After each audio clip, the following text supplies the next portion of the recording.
I want to discuss with you today a concept that I think is gaining greater and greater prevalence in the body of Christ. And actually, it's traveling around the world, and many people are struggling with it. And that's just the concept of relationship versus religion.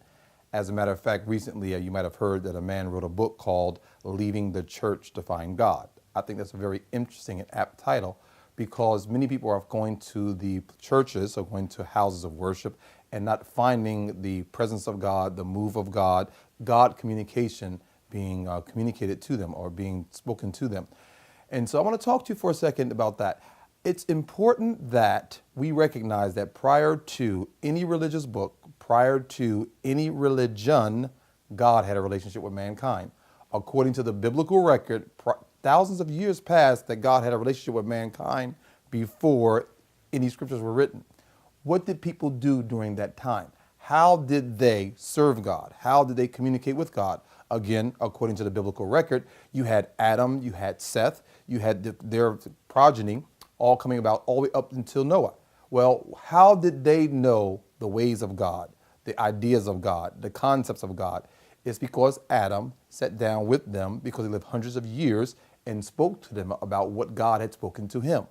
In essence, communication, verbal communication was the standard and was the benchmark that was had prior to there being a religious system, prior to there being scriptures. So let's look at that.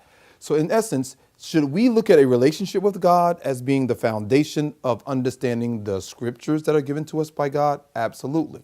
Now, some people may be asking, what do you define as religion, Kevin? Because many people define religion different ways. Religion is a system or a communication from God, supposedly, or a God to mankind.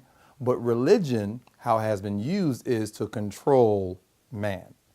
And God is never designed for man to be controlled by man. As a matter of fact, according to biblical record, God is designed for mankind to be controlled by his spirit.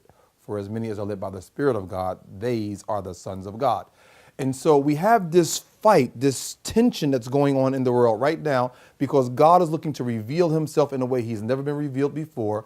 And yet, even on our best day, communicating what's in the scriptures do not comprehensively communicate God in his totality. So that means that God has set us up, actually, I call it a divine setup, where we can study the scriptures, we can read the scriptures, we can study the books, we can do an exegesis on the scriptures, hermeneutics, all the tools that we use, that theologians use for understanding the scriptures.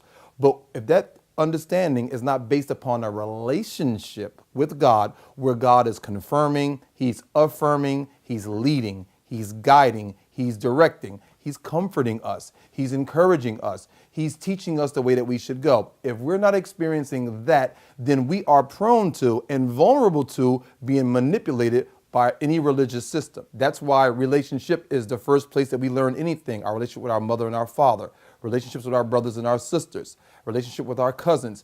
God's perfect environment is relationship.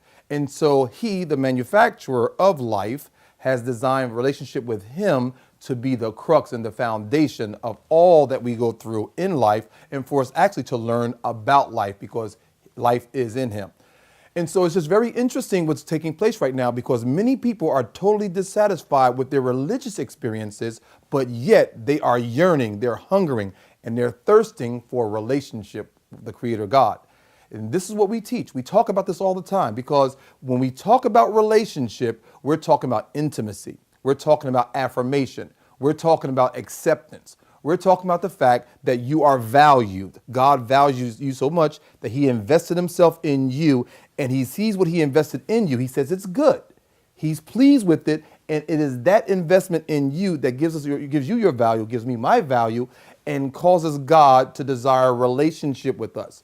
This is the new move of God in the 21st century. Relationship over religion.